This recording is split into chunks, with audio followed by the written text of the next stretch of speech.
traveling, working, and living full-time in my Class B van along with my dog, Willie Nelson. I'm Milo, and this is MiloTalks. I didn't plan to be a painter. I didn't plan to be an artist. I didn't plan to live in a van. I mean, yes, I made a plan and then went forward with it, but that wasn't like the big scheme plan when I was planning out my life. But especially when it comes to the painting, like I had never picked up a paintbrush until I was in my 40s. So let's back up through there. Before I was a painter, I was a licensed massage therapist, and I had my own business in Slidell, Louisiana.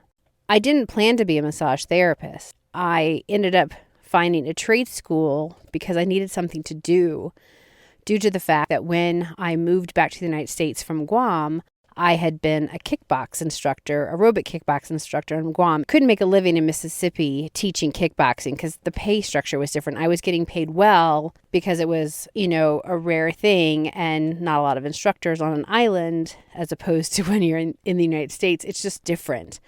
So I could teach a couple classes a week in Guam and I was making a fine living. Whereas when I came to the States, it was just the pay structure was different. So I needed to find something to do. So I went ahead and went back to school to get my massage license because I felt like that was something I could take anywhere with me. But that was never originally in the plan. I also didn't plan on being a kickbox instructor. When I was on Guam, I met a woman by taking one of her classes, really enjoyed it, and the instructor was suffering from severe shin splints. Like her shins were like fracturing. To the point where she could no longer teach. So she asked if I would be interested in training and taking over her classes. I said yes because it was a great opportunity. The reason I ended up in Guam in the first place is because I had taken an opportunity to work at a resort as kind of a customer service person for Japanese and Chinese and Korean tourists in Guam. They had me doing lots of different things like archery lessons and swimming aerobics and just anything to entertain the guests, even though I didn't speak any of those languages. But once that particular job was coming to an end, I wanted to stay on Guam and needed another job. The kickboxing instructor presented itself, so I went it. But again, it was not a plan to stay on Guam longer than my contract, which I think was like 9 months when I took that job. I didn't plan on working at a resort on an island until I met someone while I was on vacation. At that time, I was a police officer, and I had also never planned to be a police officer until I met someone who was a police officer. So let me back up from this. I'm an intern at a news station, and I interview a woman who is the first, I think, like deputy chief of police for a small town called Commerce City in Colorado. So after meeting this firecracker of a woman, she was so inspiring, I actually left the college, joined the police academy, and decided to be a police officer. So while I'm a police officer, I go on vacation to Mexico to a all-inclusive resort. So I met someone working at resorts. Like that was their living, to stay at a resort, help entertain the guests. And that was like their life. And I thought, wow, I didn't even know that was possible. So when I get back home, I apply for one of these and it happens to be in Guam. And that's how I ended up in Guam. I guess you could say I've been influenced by people that I meet.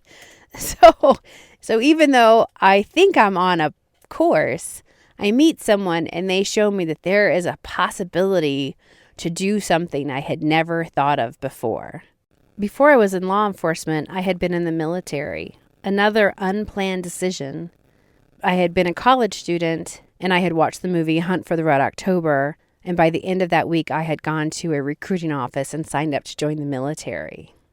So as I sit back and I think about all of the things that I've done that were unplanned and how influenced I was by movies, by people, by conversations, I guess I'm really fortunate that I met good people in good situations. I have made some missteps. I don't think it was probably a good idea for me to join a multi-level marketing company when my friend took me to a meeting. I dropped $5,000 like right away and stayed with that company to the point where I then moved and relocated from Florida to the Las Vegas area to work for them for several months, sleeping on an air mattress in an apartment I shared with a stranger. It was a great learning experience, and I did meet a lot of great people, but maybe not the best thing for my life at the time. There have been other missteps, I'm sure, along the way, or we'll just call them detours, where I got completely off track and then had to veer back onto a different path. Probably too many to even think about, and things I'd like to sometimes forget. So I had the massage business. Hurricane Katrina comes, takes the business, takes the home I'm staying in, a piece of my sanity, to be quite honest, and security. Artwork was something that was able to fill the void brought by the storm. It gave me calm, it gave me focus, it gave me something to get up to do every day, and pretty soon it became a habit. And then after that, it became kind of an addiction to the point where I was obsessed with my artwork. But again, it's interesting because it was never really a plan. I just fell into it and got really comfortable with it. And I will admit, my first paintings were terrible.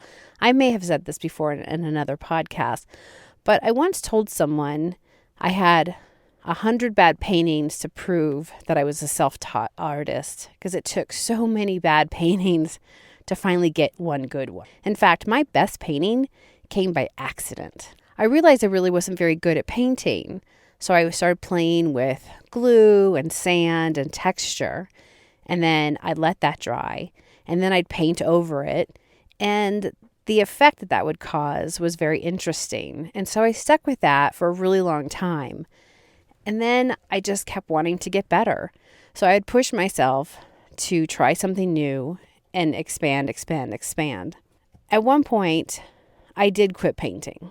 I had the loss of a grandmother and a failure of a relationship. And so I put my paintbrushes up for many years.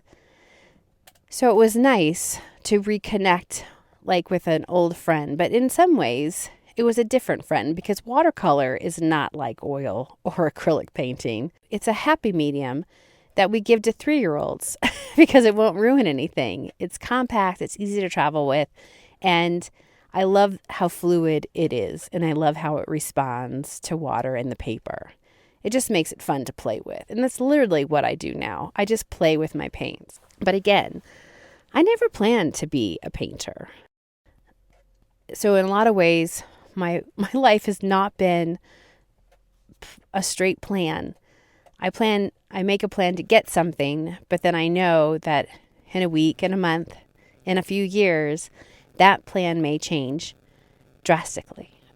So I'm looking forward to the next planned thing in my life. But it is interesting that a majority of my life has been unplanned. And I guess maybe everyone can say that. Maybe the dreams and aspirations we have when we're in high school and we're talking about what we want to be when we grow up, maybe nobody gets it right. I'm curious, how true was your path? Were you someone who picked a path, stayed on it, and went from A, B, C to D, just like you had planned to do?